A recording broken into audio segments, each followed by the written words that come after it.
ರಾಜ್ಯ ಕರಾವಳಿಗೆ ಮುಂಗಾರು ಪ್ರವೇಶ ಆಗಿದೆ. 10 ದಿನ ಮೊದಲೇ ಉಡುಪಿ ಜಿಲ್ಲೆಗೆ 4 ದಿನ ರೆಡ್ ಅಲರ್ಟ್ ಅನ್ನು ಘೋಷಿಸಲಾಗಿದೆ. ಕುಂದಾಪುರ, ಕಾಪು, ಹೆಬ್ರಿ, ಕುಂದಾಪುರ ತಾಲೂಕಿರ್ಬೋದು, ಕಾಪು, ಹೆಬ್ರಿ ಇಲ್ಲೆಲ್ಲವೂ ಕೂಡ ಮಳೆ ಆಗುತ್ತೆ ಅಂತ ಆಗ್ತಾ ಇದೆ. ಇನ್ಫ್ಯಾಕ್ಟ್ ನದಿ ಹಾಗೂ ಸಮುದ್ರ ತೀರದಲ್ಲಿ ಕಟ್ಟೆಚ್ಚರವನ್ನ ಕೂಡ ಜಿಲ್ಲಾಡಳಿತ ರವಾನಿಸಿದೆ. ಬ್ರಹ್ಮಾವರ ಸಮೀಪದ ಹಾವಂಜಿಯಲ್ಲಿ ಮರವೊಂದು ಉರುಳಿರೋದ್ರ ಡೀಟೇಲ್ಸ್ ಕೂಡ ಸಿಗ್ತಾ ಇದೆ. ಕರಾವಳಿ ಜಿಲ್ಲೆ ಉಡುಪಿಯಲ್ಲಿ ವಿಪರೀತವಾದ ಗಾಳಿ ಮಳೆ ಆಗ್ತಾ ಇದೆ. ಕಡಲ ತೀರಕ್ಕೆ ಸಾಲು ಸಾಲು ರಜೆ ಇರೋದ್ರಿಂದಾಗಿ ಪ್ರವಾಸಿಗರ ಸಂಖ್ಯೆ ಕೂಡ ಹೆಚ್ಚಾಗಿದೆ. ಆದರೆ ನಿಗದಿತ ಸಮಯಕ್ಕಿಂತ ಬೇಗ ಮುಂಗಾರು ಮಳೆ ಬಂದಿರೋದ್ರಿಂದಾಗಿ ಪ್ರವಾಸಿಗರಿಗೂ ಕೂಡ ಇದು ಒಂಥರದ ಕಿರಿಕಿರಿ ಅನ್ನುವಂಥದ್ದು. ನಾವು ನೋಡ್ಬೋದು, ಮಲ್ಪೆ ಬೀಚ್ನಲ್ಲಿ ಸಾವಿರಾರು ಪ್ರವಾಸಿಗರಿದ್ದಾರೆ. ಇನ್ನೂ ಕೂಡ ರಜೆ ಮುಗಿದಿಲ್ಲ. ರಜೆಯ ಕಡೆಯ ದಿನಗಳನ್ನು ಪ್ರವಾಸಿ ತಾಣಗಳಿಗೆ ಸುತ್ತಾಡಿಕೊಂಡು ತಿರುಗಾಡಬೇಕು ಅನ್ನುವಂಥ ಪ್ಲ್ಯಾನ್ ಮಾಡಿದವರಿಗೆ ಮುಂಚಿತವಾಗಿ ಸುರಿದಂತಹ ಮುಂಗಾರು ಮಳೆ ಮತ್ತು ಚಂಡಮಾರುತ ಸಾಕಷ್ಟು ನಿರಾಶೆಯನ್ನು ತಂದಿರುವಂಥದ್ದು ನಾವು ನೋಡ್ಬೋದು. ಈಗಲೂ ಕೂಡ ಖಡಕ್ ನಿಯಮ ಇದೆ. ಪ್ರವಾಸೋದ್ಯಮ ಇಲಾಖೆ ಮತ್ತು ಬೀಚ್ ಅಭಿವೃದ್ಧಿ ಸಮಿತಿಯವರು ಯಾರೂ ಕೂಡ ಕಡಲಿಗೆ ಇಳಿಬಾರ್ದು ಅನ್ನುವಂಥ ಮುನ್ಸೂಚನೆಗಳನ್ನು ಕೊಡ್ತಾ ಹೋಗ್ತಾ ಇದ್ದಾರೆ. ಆದರೆ ದೂರ ದೂರ ಊರುಗಳಿಂದ, ಹೊರ ರಾಜ್ಯಗಳಿಂದ ಬಂದಂಥ ಪ್ರವಾಸಿಗರು ಬೀಚ್ಗೆ ಇಳಿದು ಮೋಜು ಮಸ್ತಿಯಲ್ಲಿ ತೊಡಗಿರುವಂಥದ್ದು ನಾವು ನೋಡ್ಬೋದು. ಯಾವ ಮಟ್ಟಿಗೆ ಮೋಡ ಆವರಿಸಿಕೊಂಡಿದೆ ಅನ್ನುವಂಥದ್ದು.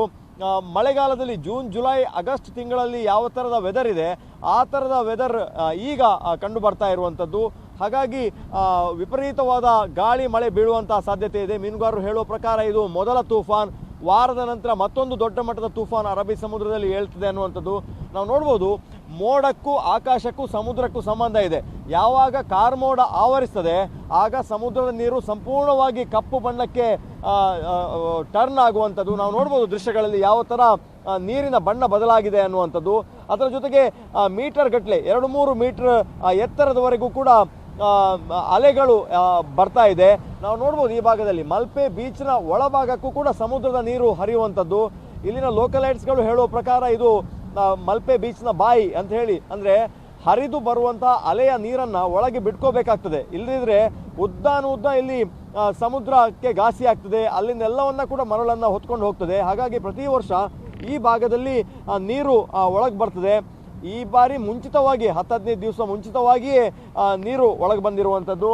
ಪ್ರವಾಸಿಗರಿಗೂ ಕೂಡ ಖಡಕ್ ಸೂಚನೆ ಇದೆ, ಯಾರು ಕೂಡ ಕಡಲಿಗೆ ಇಳಿಬಾರ್ದು ಅನ್ನುವಂಥದ್ದು. ಹಾಗಾಗಿ ಪೊಲೀಸರ ಮತ್ತು ಸ್ಥಳೀಯ ಗಾರ್ಡ್ಗಳ ಮನವೊಲಿಸಿ ಅವರು ನೀರಿಗೆ ಇಳಿಯುವಂಥ ಪ್ರಯತ್ನವನ್ನು ಮಾಡ್ತಾ ಇದ್ದಾರೆ. ಅದರ ಜೊತೆಗೆ ಯಾವುದೆಲ್ಲ ಡೀಪ್ ಸೀಗೆ ಹೋಗಿರುವಂತಹ ಬೋಟ್ಗಳು ವಾಪಸ್ ಬರ್ತಾ ಇದೆ. ಇದೇ ಥರದ ವಾತಾವರಣ ಮುಂದಿನ 2-3 ದಿವಸಗಳ ಕಾಲ ಇರುವಂತಹ ಸಾಧ್ಯತೆ ಇದೆ. ನಾವು ನೋಡ್ಬೋದು ಮತ್ತೆ ಪ್ರವಾಸಿಗರು ಮಲ್ಪೆ ಬೀಚ್ನ ಹತ್ರ, ಕಾಪು, ಅದರ ಜೊತೆಗೆ ಮರವಂತೆ ಬೀಚ್ಗೆ ಭೇಟಿ ಕೊಡ್ತಾನೆ ಇದ್ದಾರೆ. ಆದರೆ ಖಡಕ್ ಸೂಚನೆ ಇದೆ. ಪ್ರವಾಸೋದ್ಯಮಕ್ಕೆ ಸಾಕಷ್ಟು ಕಟ್ಟುನಿಟ್ಟಿನ ನಿಯಮಗಳು ಇದೆ. ಯಾರು ಕೂಡ ನೀರಿಗೆ ಇಳಿಬಾರ್ದು ಅನ್ನುವಂಥದ್ದು. ಆದರೆ ಬಂದಂಥ ಪ್ರವಾಸಿಗರು ಒಂದು ಬಾರಿ ಸಮುದ್ರಕ್ಕೆ ಇಳಿಲೇಬೇಕು ಅನ್ನುವಂಥ ಒಂದು ಆಸೆಯನ್ನು ಹೊತ್ಕೊಂಡು ನೀರಿಗೆ ಇಳಿತಾ ಇರುವಂಥ ದೃಶ್ಯಗಳು. ಹಾಗಾಗಿ ಅಲ್ಲಲ್ಲಿ ಈಗಾಗಲೇ ಲೈಫ್ ಗಾರ್ಡ್ಗಳನ್ನು ನೇಮಕ ಮಾಡಿದ್ದಾರೆ. ಯಾರೆಲ್ಲ ನೀರಿಗೆ ಈಜಲಿಕ್ಕೆ ಇಳಿತಾರೆ ಅವರನ್ನು ಮೇಲಕ್ಕೆ ಕರೆಸುವಂತಹ ಕೆಲಸಗಳನ್ನು ಮಾಡ್ತಾ ಇದ್ದಾರೆ. ಹಾಗಾಗಿ 15ರಿಂದ 20 ದಿವಸ ಮೊದಲೇ ಫಿಶಿಂಗ್ ಮತ್ತು ಈ ಒಂದು ಬೀಚ್ ಟೂರಿಸಂ ಇದೆ, ಅದು ಮೊಟಕಾಗಿದೆ ಅನ್ನುವಂಥದ್ದು ಸದ್ಯಕ್ಕೆ ಕರಾವಳಿ ಜಿಲ್ಲೆ ಉಡುಪಿಯಿಂದ ಬರ್ತಾ ಇರುವಂತಹ ಅಪ್ಡೇಟ್ಗಳು. ಕ್ಯಾಮರಾ ಪರ್ಸನ್ ಚೇತನ್ ಜೊತೆ ದೀಪಕ್ ಜೈನ್, ಪಬ್ಲಿಕ್ ಟಿವಿ, ಉಡುಪಿ.